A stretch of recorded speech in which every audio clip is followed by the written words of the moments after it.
My name is Dr. Mike Yeadon. Thank the organisers for the opportunity to speak to you today. In the next 20 minutes or so, I hope to explain to you that the development of vaccines against this alleged pandemic virus was not an appropriate thing to do.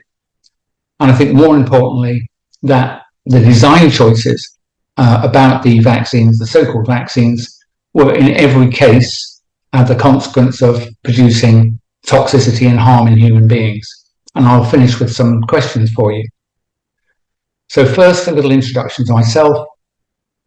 I'm a semi-retired lifetime research scientist. I've worked in the biopharmaceutical industry for over 30 years. My first degree was in biochemistry and toxicology. I followed that with a research-based PhD in respiratory pharmacology, so the effects of drugs on respiration and respiratory function. I worked in the Wellcome labs, briefly Glaxo Wellcome, and then for a long time at Pfizer, where I left them in 2011. I was vice president and worldwide head of research in allergy and respiratory medicines. In the next 10 years, I worked as an independent.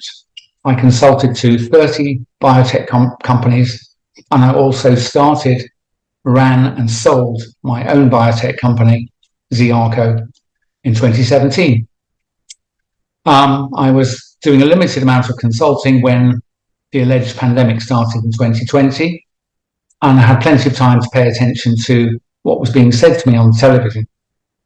And I quickly deduced and calculated that we were not being told the truth about whatever was going on. So with that as a background, let me just jump past all of the, in my opinion, lies, deceptions, and hurts of the last few years, and just say why I am sure, and I can hope to persuade you, that the development of vaccines, the decision to develop vaccines, was an obviously inappropriate, impractical, improper strategy, even if what you were being told was true, which it was not. Why? Why am I saying that? Well, if I look through the history of the development of vaccines, I don't think you're going to find very many that were developed in less than about 6 years.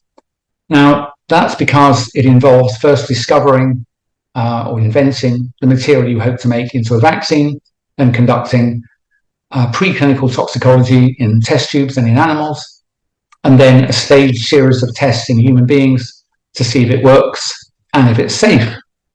But it's much more than that.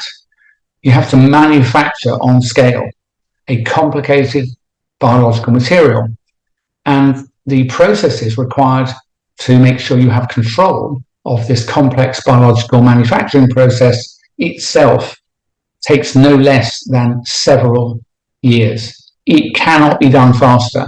It doesn't matter that you want it done faster. It doesn't matter how much money you spend or how many people you apply to it. Some of the processes can't start until the results of the process ahead of it is known.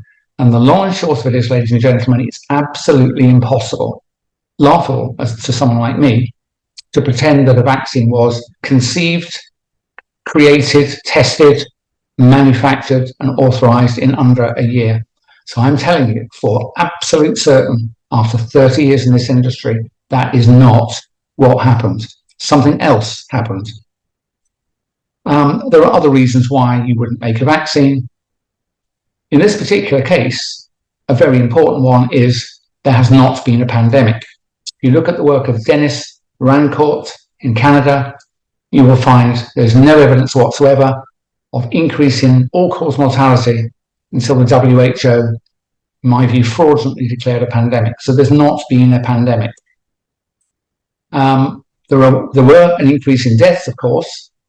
What you probably don't know is that these only started to increase after WHO fraudulently called a pandemic, and they flowed from 3 major changes to medical management in Britain and every other country I've been able to find out. First, in hospitals, people who arrived and were declared COVID positive Many of them were put on ventilators. Now, I can assure you, my PhD being in the field of respiratory control, I know quite a bit about this, and it's not appropriate. If someone is breathing and doesn't have chest wall damage, you don't sedate, intubate, and ventilate. If you do that, especially if the person's frail, you're really quite likely to kill them. And in my view, large numbers of people were killed as a consequence of being wrongly treated in hospital. It wasn't an accident. That protocol was imposed upon them, upon every country from on high. It wasn't worked out by your local doctors in the hospital. The second way in which large numbers of people died, and it was nothing to do with COVID because it doesn't exist, is in old people's homes, care homes. Very many people were given sedative drugs and drugs that slowed their respiration. Midazolam and morphine were two very common drugs, and they were used at doses that caused people to literally fade away. They were given effectively lethal injections, even though they weren't about to die. So those two things, I think, account for or can be described as medical murder. The third category of increased deaths that resulted from changes in medical procedures were people in the community. You and me, you might have got a cold or a flu, and then it went into your chest and you had a persistent cough. Maybe it became bronchial or bacterial pneumonia. Now, the normal course of treatment was 7 days of antibiotics, and in many, many cases, they were denied the patients on advice again from above the level of nation. And large numbers of people died a ghastly death of treatable bacterial pneumonia.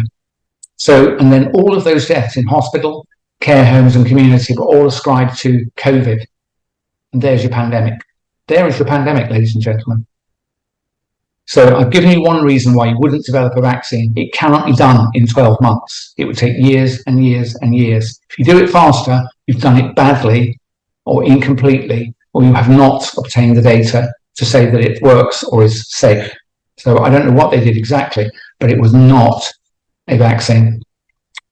So now I'm going to turn to something that probably of all the contributors only I can tell you, and that's that the design of these molecular structures in the vaccines, the injections, has no other purpose but to injure and kill. It's a huge claim. I've worked over 30 years with colleagues in what's called rational drug design. Every synthetic medicine, that is something not purified from nature, it consists of a series of atoms and molecules and formulations. Every single component in that vial, as it turns out, has to be chosen by a person. They're not there randomly. They're not there as a natural product. Someone decided to put them in there. And you put them in there because you have particular objectives: for the drug to be absorbed quickly or slowly, for it to last a long time or not, for it to go everywhere versus a certain area of the body, and so on. So when I look at the design of these molecules, I do it with the mind of a drug hunter, someone involved in rational drug design.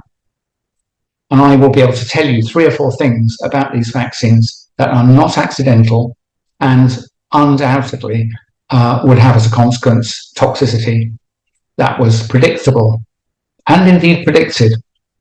Dr. Wolfgang Wodarg and I, in early December 2020, wrote a technical letter, an open letter, to the European Medicines Agency. And in that letter, we predicted, we had great concerns about the safety profile of these materials and begged that they not be developed further. And our objective was to reach many people.